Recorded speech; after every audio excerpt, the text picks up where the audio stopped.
It goes without saying that I love, love character work, heel turns, face turns, revelations, stories, all that when it comes to wrestling. Well, today we've got a video that is these WWE heel turns were pretty awful from wrestling bios. If you guys would like to check out the video without me reacting to it and pausing every so often and, dragging things out and interacting with the content, click the top link in the description. Show the original creators some love. If you want to hang out and react to content with me and the flock live on Twitch, click the bottom link in the description. We welcome you with open wings. But without further ado, let's get right into the video. Not too long ago, we looked at bad WCW heel turns, but this time we're going to look at bad WWE heel turns. I wanted to get some input from you guys on this because there's turns I thought were okay while the rest of the internet didn't like them. Some I thought were horrible while everyone else thought they were brilliant. So I wanted to get the opinion of others for this video and try to see things from a different point of view. There's going to be tons left out just because there's been so many, plus I blubber on way too much, and I like to keep my videos at a somewhat decent runtime. So you know what to do, use the comments to add more. Cool.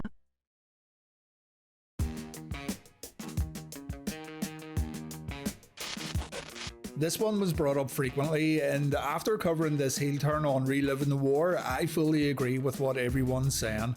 D-Generation X was in a weird place after Triple H joined the corporation at WrestleMania 15. All that ended up being left of DX was Road Dogg and X-Pac after Billy Gunn in China had also left the group. And after a tag team match where the rights to the DX name and merchandise money was up for grabs, Pac and Road Dogg, for a while, became the only two wrestlers who were allowed to officially call themselves D-Generation X. X-Pac and Road Dogg were still popular, but X-Pac's popularity rose even further when he started tagging up with the Big Red Machine, Kane. Kane had been abandoned by Paul Bearer, he was abandoned by The Undertaker. He tried to find family within the corporation, but this turned out to be a bad move. Kane had no one, and how the WWF made the Big Red Machine into a monster that you felt sympathy for was quite an accomplishment when you... Honestly, I did not see any of that. Like, X-Pac and Kane teaming up is like, I got flashbang thinking about that. I can't even imagine the dynamic between the two. What the? Think about it. X-Pac had Kane's back though, and a friendship began between these two that fans really got into, mainly due to their interesting dynamic. You had the Big Red Machine, who was silent but dangerous, and you had the smaller X-Pac, who was a bit more boisterous and loud. Soon enough, the pair had some issues. X-Pac wanted to prove to everyone, including Kane, that he wasn't the weak link in the team, and he wanted to prove he didn't need Kane watching his back. Kane would still come to Pac's rescue, even when Waltman flat out told him not to show up. And eventually, X-Pac decided to split away from Kane just so he could try to hang out with the big boys all on his own. The two were still friendly, but X-Pac felt the relationship was holding him back.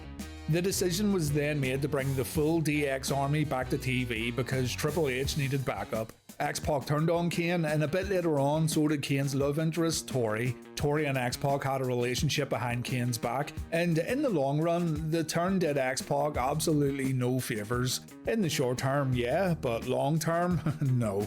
Pac and Kane had matches on pay-per-view, but none of them felt like a big payoff. Waltman then floated around in DX obscurity, while it felt like his role in the faction was even lesser than before. I mean, he became no more than a small-time crony within the McMahon-Hemsley faction, and chance of X-Pac sucks would follow him forever, even though he was still one of the company's best performers at that time.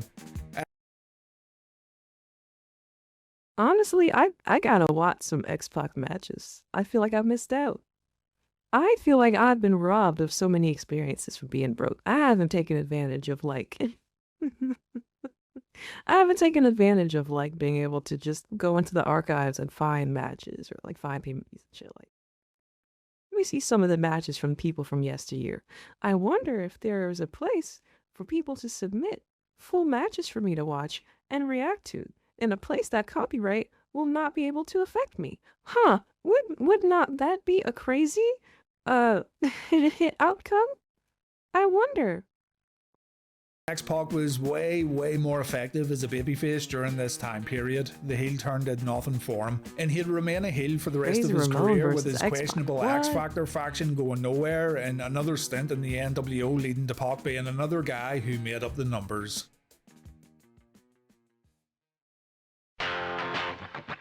Self-high five. At one point in time, DDP was the quintessential company babyface. He had that natural progression from heel to babyface in WCW that you can't manufacture, but it was really Kevin Nash and Scott Hall who helped Dallas become a huge fan favourite in World Championship Wrestling. Dallas became the People's Champion while working in Atlanta. He had a heel turn in WCW that I didn't think much of, but he was reverted back to a babyface when the New Blood storyline happened. And when WCW Stalker closed their DDP doors, Diamond sounds Dallas bad. Page was remembered as one Why of do the we guys do who that? made a difference Why during do we the do that with 83-week the- win streak. He was very popular during Nitro's glory days, and he's one of those guys that come to mind when thinking about that era of World Championship Wrestling. Page ends up joining the WWF after the buyout, maybe foolishly giving up guaranteed Turner money just to try and make a name for himself in a new company. And the geniuses at the WWF decided to make Dallas a stalker who was obsessed with The Undertaker's wife Sarah. It was bad. I don't need to harp on about Vince McMahon wanting to make WCW guys look second rate, but you're only hurting the company and the talent in question by doing stuff like this. I'm not even saying Dallas couldn't have came in as a bad guy, but the stalker thing just did not gel with Dallas's character at all. At the time too, he was still married to the 10 out of 10 Kimberly, so why he would need to stalk another man's woman was just stupid. Not only did The Undertaker beat DDP up on TV, he was also beaten up by Sarah. And the thing is, practically anyone who knew anything about wrestling knew who DDP was and what he accomplished elsewhere. No one bought into this. It was a poor way to bring Dallas in, and the whole thing was dropped once Undertaker and Mrs. Wasting Undertaker time with it. embarrassed Dallas on TV. DDP pitched a People's Champion versus People's Champion storyline where he'd come in and feud with The Rock. McMahon thought the stalker thing would suit Dallas more, and DDP felt like he couldn't say no as he was so new to the company. Page recently stated that he wished he had it in him to say no, and he himself understands that agreeing to this storyline was a mistake, and it ended up serving as a reminder for all those other WCW guys who were considering WWF employment at the time. No one was safe from McMahon's stupid ideas. Damn, DDP versus The Rock would have been kind of tight back then, huh?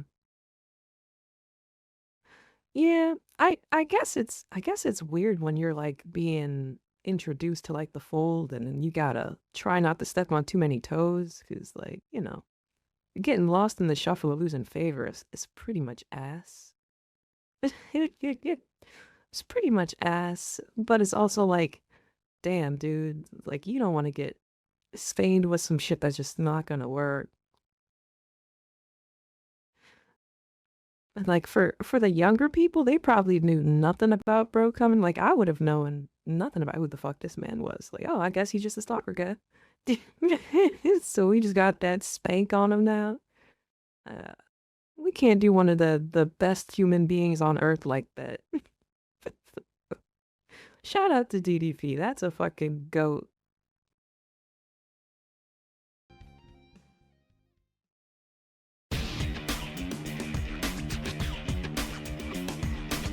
A good human being. Steve Austin had to take time away from TV, and to write him off, a mystery man ran him down at Survivor Series 99. A whodunit mystery then begins as investigators were brought in to find the man behind the wheel, but even Columbo couldn't solve this one. While Austin was away from TV, the story was kind of forgotten about, only brought up again really when Stone Cold had a brief return at Backlash 2000. But later in the year, Commissioner Mick Foley wanted to solve the case once and for all, and it turned out to be Rikishi, a guy who was having a very good upper mid-card run in the WWF as a babyface. Rikishi was part of the extremely popular Too Cool stable, and it was Rikishi's teammate Scotty Too Hotty who let it slip that Rikishi was in the building for Survivor Series without being booked in a match. As a matter of fact, he hadn't debuted yet, or returned yet, you know what I mean. He Rikishi gotta look said he did it nervous for with The it. Rock, and his reasonings were they were actually pretty sound. Rikishi and Rock were part of the same family, you know this, and Rikishi felt he needed to take Stone Cold out in order to give Rock an opportunity at superstardom. Guys like Buddy Rogers, Bob Backlund, Hulk Hogan and Steve Austin had always been pushed. He referred to these guys as the Great White Hope, while Samoan superstars from Rikishi and Rock's bloodline were always shoved to the side. It's actually not that bad, but I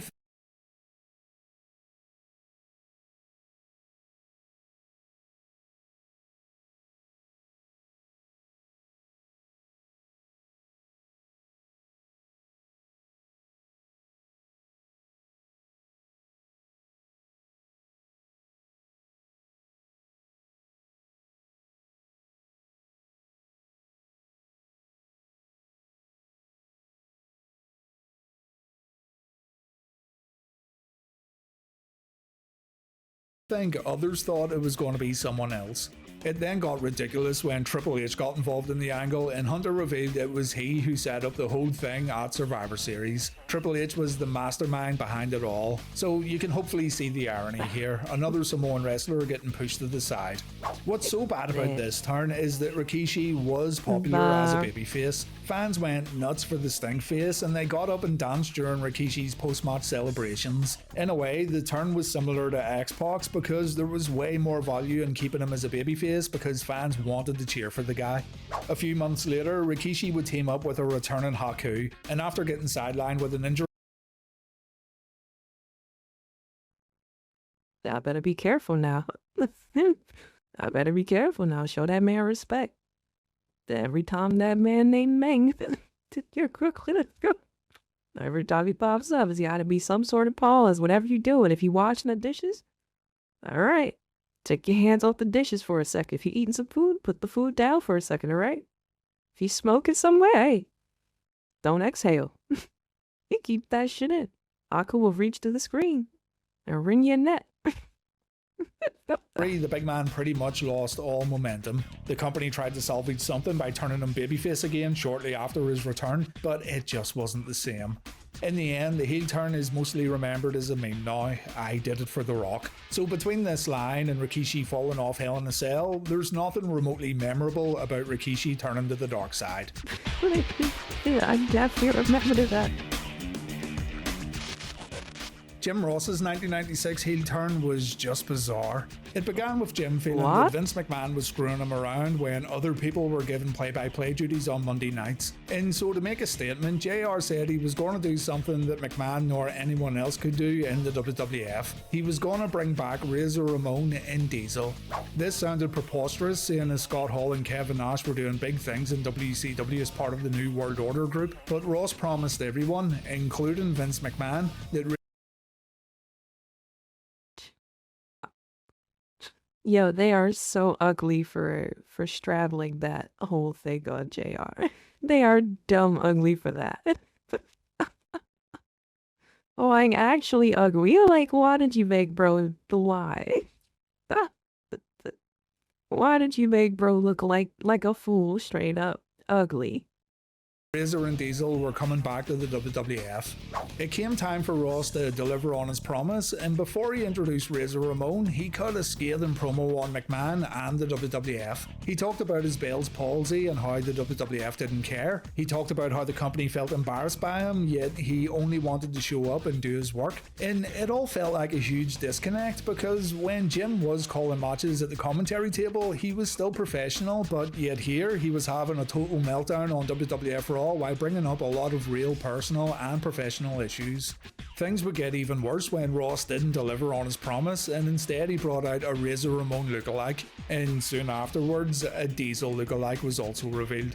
Where did this all go? Absolutely nowhere. Ross was put back on commentary where he would continue to get screwed around with, most notably at In Your House Buried Alive. JR's headset wouldn't work correctly, he blamed it on Vince McMahon, and so JR promised to bring Bret Hart back to the WWF, though luckily Jim lived up to his word this time and it wasn't a fake hitman who came back to the company. Funnily enough, the introduction of the fake Razor and Diesel actually benefited Kevin Nash and Scott Hall. According to Kevin Nash, WCW thought he and Scott really were going back to the WWF. They hadn't signed their full Atlanta contracts yet and had been working on a deal memo, so technically they could have jumped back to the WWF if they really wanted to. So WCW got the Outsiders to finally sign their real contracts after hearing of this Razor and Diesel return, and on top of that, they were paid more money to speed up the process. Damn. So we just gotta hold the L. Damn. Boys jump ship at the promise of more money, and then got more money on top of the more money. They stacking the paper, guys. This is how rat beef starts. I can't believe they didn't pay all this guap, all this bread. Also, I don't like. I'm about to make this my screensaver just so I can remember what falsehood looks like.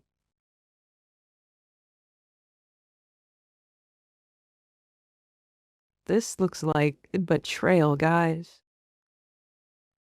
Ah, man. I don't like this. Yada. Yeah, so now I'm back to the... You ever get a toy as a kid that had like something off with the paint? Right? Like the fucking... They got like the arm skin is definitely the wrong color or something like that. But there's like a little bit of paint that bleeds onto like the chest area. Like, bro, that's not where that's supposed to go. This shit ain't right, man. It's actually unbelievable. Did the WWF learn from this mistake? No, because they tried to turn Ross heel again when Steve Williams joined the company. Ross had been hyping up Williams to all the boys in the back, saying he was going to win the ill-fated Brawl for All shoot-fight tournament in the WWF and kick everyone's asses. Dr. Death ended up getting knocked out by eventual winner Bart Gunn, and according to Bob Holly, the boy... Big Bart, W Bart. We checked that out on the Dark Side of the Ring. Big Bart. Boys took great delight in rubbing it in Ross's face. It's not that people disliked Jim or Williams, but the amount of gloating Ross was doing backstage, apparently before this knockout, got on a lot of people's nerves. Jim would then, unfortunately, suffer another Bell's palsy attack at the end of 1998, and when he came back, he turned heel again by saying Michael Cole stole his job and the WWF didn't want someone with JR's condition calling matches from the commentary desk. Ross aligned himself with Williams as a sort of manager. The best thing that came out of this was Jim setting up his very own commentary table because he felt he was the best play-by-play guy in the company. JR is wrong. Here's the thing, Jim actually was the best play-by-play guy in the company. Steve Williams' run came to a screeching halt. His time in the WWF had been a total failure, and Jim resumed his commentary duties again as if nothing had ever happened. Ross has stated multiple times that McMahon liked to mess him around quite a lot, and that makes sense when you watch all this back.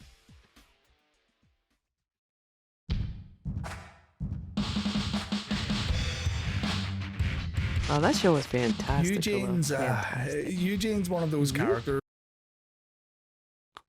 Eugene went heel? Huh. But I not remember that at all.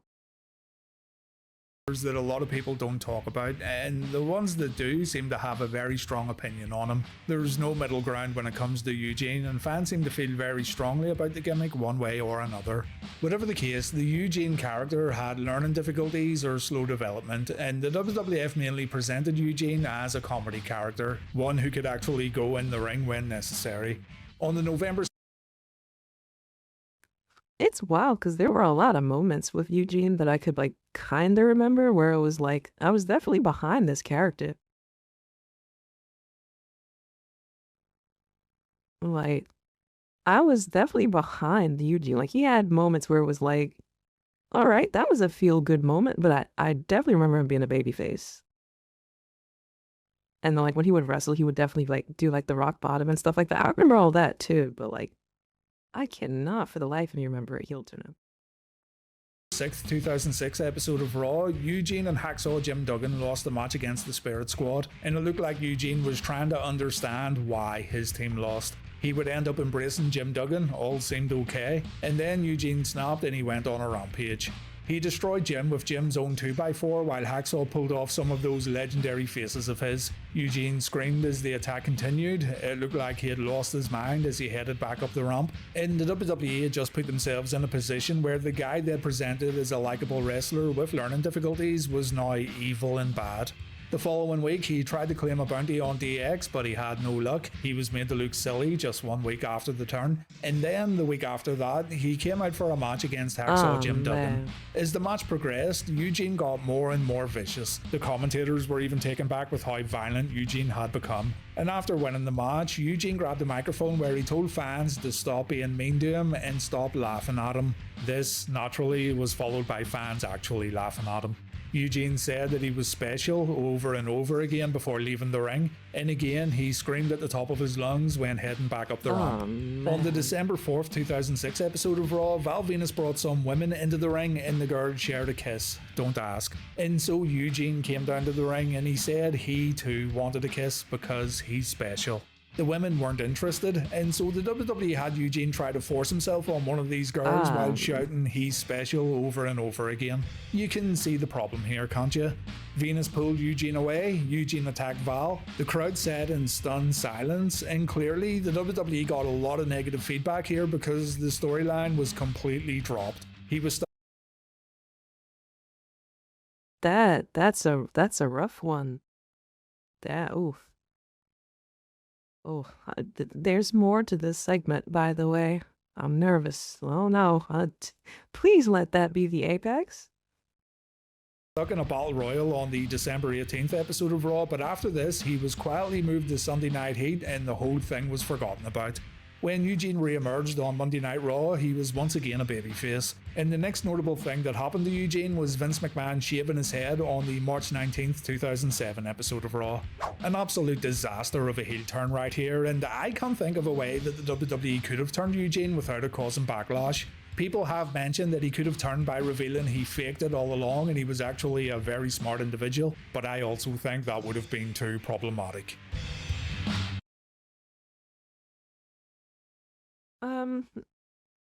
I think Eugene is a character that could have worked for the time.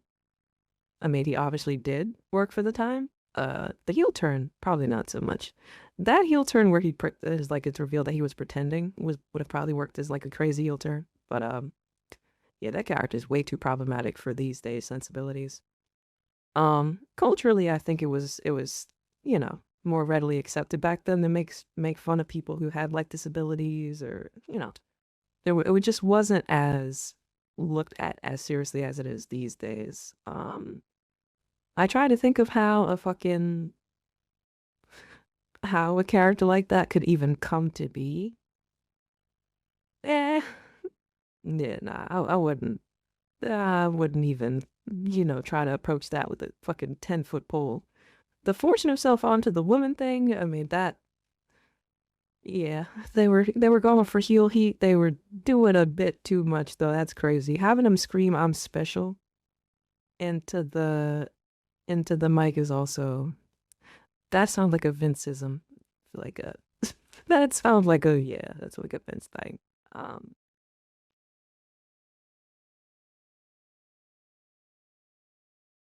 But he was definitely a likable character, man. Like it was cool to see him go, and then like those moments where it's like, I mean, it's super insensitive to have a character like that. Let me just preface shit by saying that, or like it's like, what the fuck are you doing?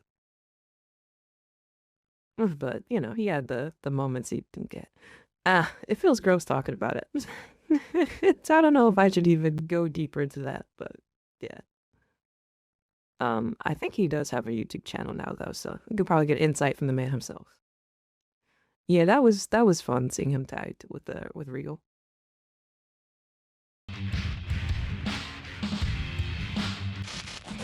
Many of you brought up Tatanka, and while I won't have a terrible lot to say about him, I do agree that his heel turn was extremely short-sighted and it effectively ruined his WWF run. Tatanka suspected that Lex Luger had sold out and joined a $1 million corporation. Fans were kept in the dark about this too, and there was a possibility that Lex actually did turn bad, but of course Luger denied it. A match was set up between Tatanka and Luger at SummerSlam 94, and it was revealed that Tatanka was actually the turncoat, and it was actually Tatanka who had sold out to Ted DiBiase. What made this one bad was the fact that Tatanka had been a reliable babyface up until this point, and while he certainly wasn't in any WWF title talks, he was still getting good reactions from the audience. And also, after the heel turn, Tatanka totally floundered in the WWF, and he became just another member of the $1 Million Corporation. A faction that McMahon pushed pretty hard for a while, yet they left no lasting legacy on the company at all. There's rumours circulating about why Tatanka turned heel. He himself said that Barry Windham was supposed to arrive to the WWF and Windham would form a tag team with IRS to create a new Money Inc. This new Money Inc. would feud with Luger and Tatanka, but Windham got injured and the deal was off the table. The decision was then made to run with a Lex versus Tatanka storyline. Whether this is true or not, I don't know. I also read somewhere that McMahon booked this storyline as an analogy for his own steroid trial, showing how easily Mr. Made in America Lex Luger was framed was supposed to mirror how McMahon could also be easily framed, but again, take that with a pinch of salt. It does actually sound like something Vince would do though, and it's also kind of funny to think he had used someone as juiced up as Lex as a way to prove his innocence. Whatever the case, Tatanka didn't recover, and many people have stated that Lex should have been the one who turned heel. I do agree with this to a certain extent, but I would have kept an evil Lex Luger as far away as possible from the $1 Million Corporation.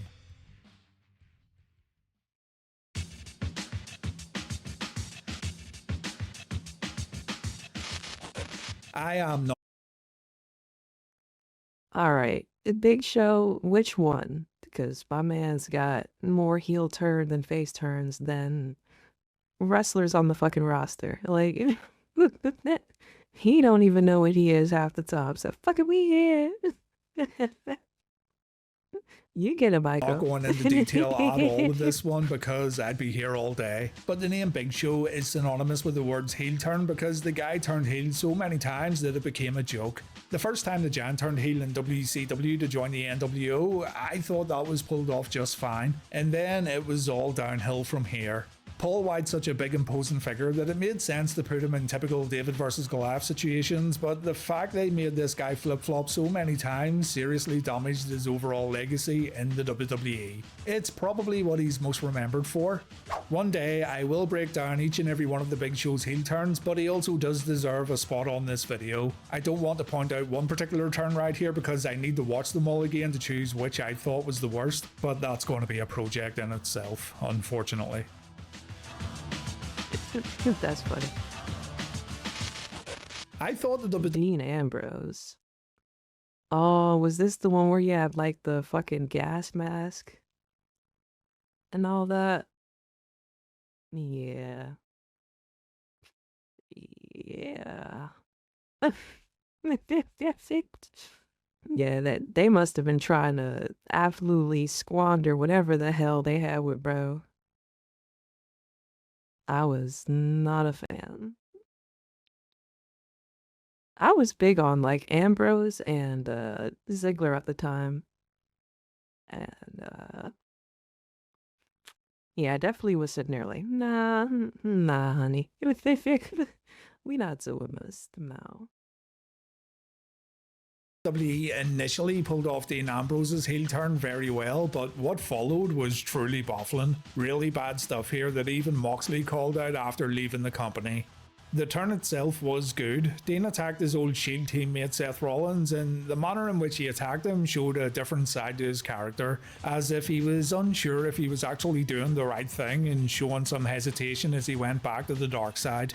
Rollins played it well too. Seth kinda let Dean get his aggressions out on him and he tried to tell him it's okay while the beatdown happened. And that's because earlier in the evening, Roman Reigns announced to the world that his leukemia had returned, and the idea here was that Dean was probably overcome with emotions and he didn't know how to handle it. But the weeks progressed and things would get worse and worse.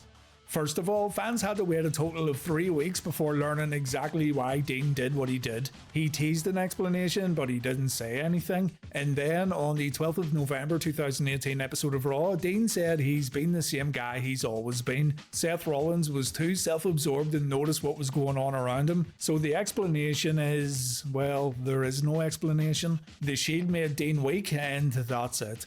Ambrose set fire to his shield vest. He began a weird heel run where he didn't seem to know where his character was supposed to go. The WWE had a fantastic match lined up here when Dean would face Seth, and this should have been a huge deal for the company considering the history of the Shield. And although there was nothing necessarily wrong with the match they had at TLC 2018, it just didn't live up to expectations at all.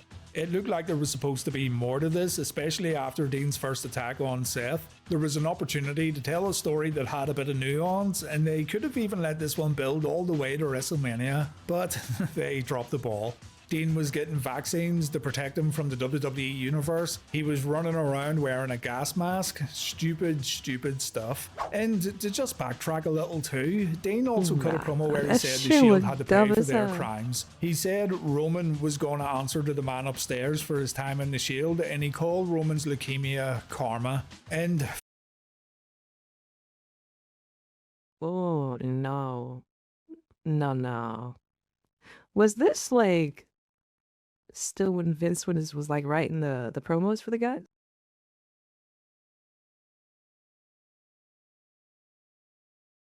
Well, that line was ugly. I didn't like that.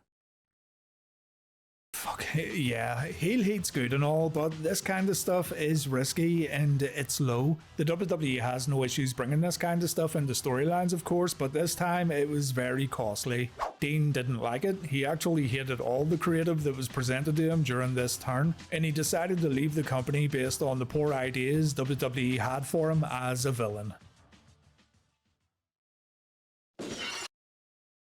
I respect it. I thought he could have pulled off a much better heel than whatever the fuck they were talking about. I assume he's had a heel turn or like a heel run in AEW by now. I do not watch AEW regularly, if you do not know that, so I can only assume. But yeah, he's a fine enough speaker on his own, so I don't know what the fuck they were doing with that. You're getting a butt injection on live TV. Oh heavens, no. Yeah. No, thank you. Yeah, I feel like he could have avoided the saying Roman was going through that as karma. I think you can get avoided that. I think going heel on the night of that alone was fine. And you could just let him like kind of coast off that. Currently the heel AEW champion multiple times, the heel in AEW. Yeah, he leans as more of like a natural heel to me. Like I can't picture him being the baby face. He kind of goes for the I'm a badass aesthetic, right? So yeah, the fucking renegade, I'm a row, I'll be wild. I'm bald. I'm wild and I'm bald. Blow me up. You guys like my John Moxley impression? Blow me up, throw me on the spikes. That's it. Give me that shit.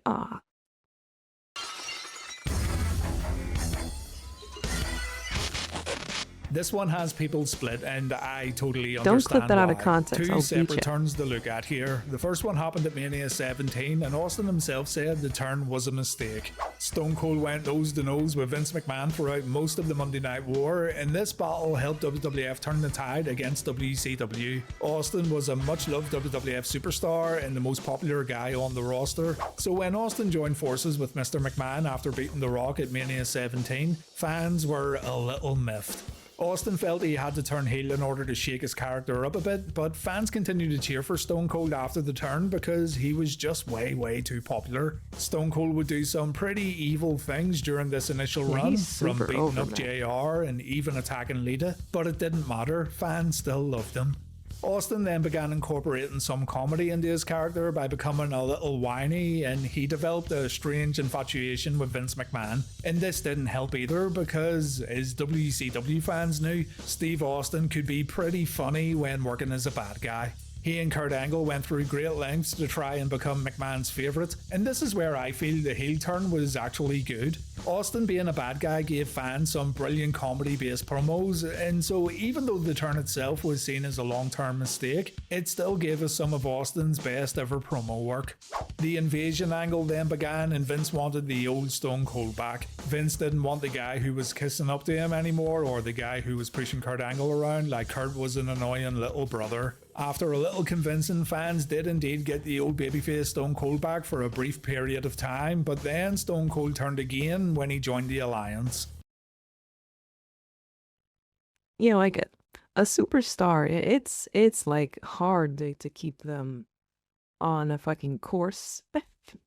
It's hard to keep them like on that fucking like lane where like you're just gonna be a fucking heel. We gotta boo you, but you know, you're amazing on the mic. Your in-ring work gets everyone hyped. You have a fucking finisher that like, you know, everyone loves, but yeah, I gotta boo you. Like, that's still my guy. My guy is a beast. That guy is goated. What do you mean? I want to say what when he says stuff. I want to give him a hell yeah. Say, give me a hell yeah, Stone Cold Steve Austin.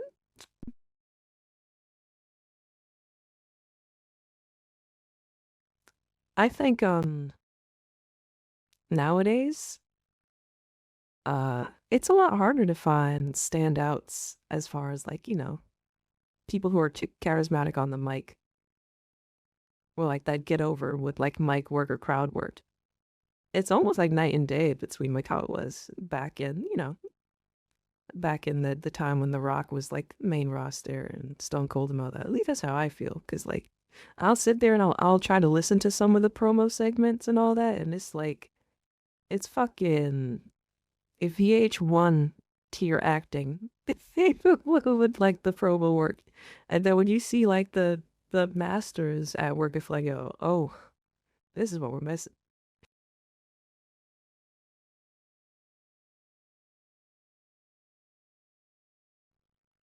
But yeah, definitely meeting.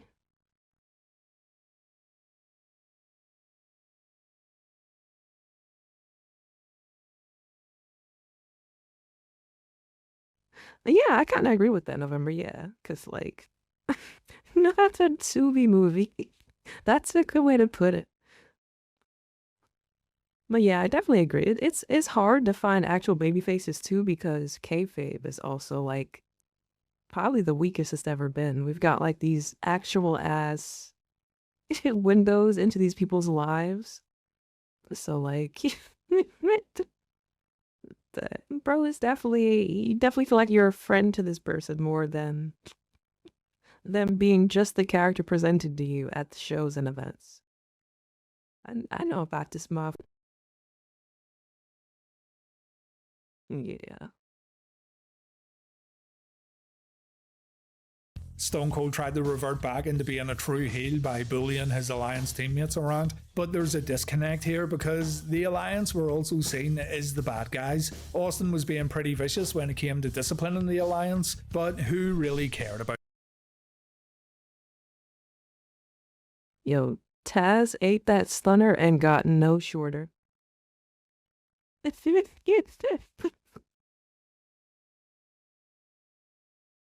Bro, he was that height the whole time.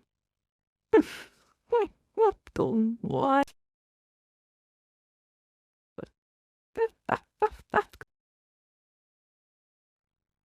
Oh man, you guys think bro's feet swings makes it on the toilet? Disciplining the Alliance, but who really cared about these guys? One night after the invasion storyline ended, Stone Cold was turned back to a babyface, and he stayed a good guy right up until his final match. It's a tough one really, because here you've got a bad guy that fans still cheered for, so in that respect it didn't work, but you've also got a heel cutting some very funny promos, and I'm in the camp that absolutely loves Stone Cold's mic work during this time period, so I can see both sides of the argument. Really, if I were able to change things, I wouldn't have turned to Austin, but I'd somehow find a way to tap into Austin's more humorous side somehow without turning him into a complete comedy character. Easier said than done though when you've got the WWF's ultimate badass. Yeah. Use the Anything comment he did section would to have tell been- me more bad would have WWE been heel received turns. Maybe you thought some CM way. Punk's turn in 2012 wasn't necessary. How about the Godfather becoming the Good Father when fans were still buying tickets for the The Good Father is hilarious. I like that. That's silly. whole train? How about The Undertaker turning heel because Jim Ross wouldn't join the Vince McMahon Kiss My Ass Club? Let me know in the comments because there's always room for round 2. If you feel I've done enough to earn it, I'd greatly appreciate you hitting the like button and subscribing to the channel. There's other videos on the channel covering bad WCW heel turns along with what I think are some of the best turns in wrestling history. So I like wrestling bios. It's a good ass dude with good ass content. This guy right here. I want to give him a hug. Give him a hug. But hey, if you guys enjoyed the video, you should click the top link in the description, show them some love, and check out some other videos on their channel. They make good ass wrestling content. If you want to interact with content with me and the Flock Lives on Twitch, click the bottom link in the description. We got some cool stuff here. We've also got a free Patreon with free bonus content that you can't see on YouTube because the copyright goblins will beat my ass violently on camera in 480p.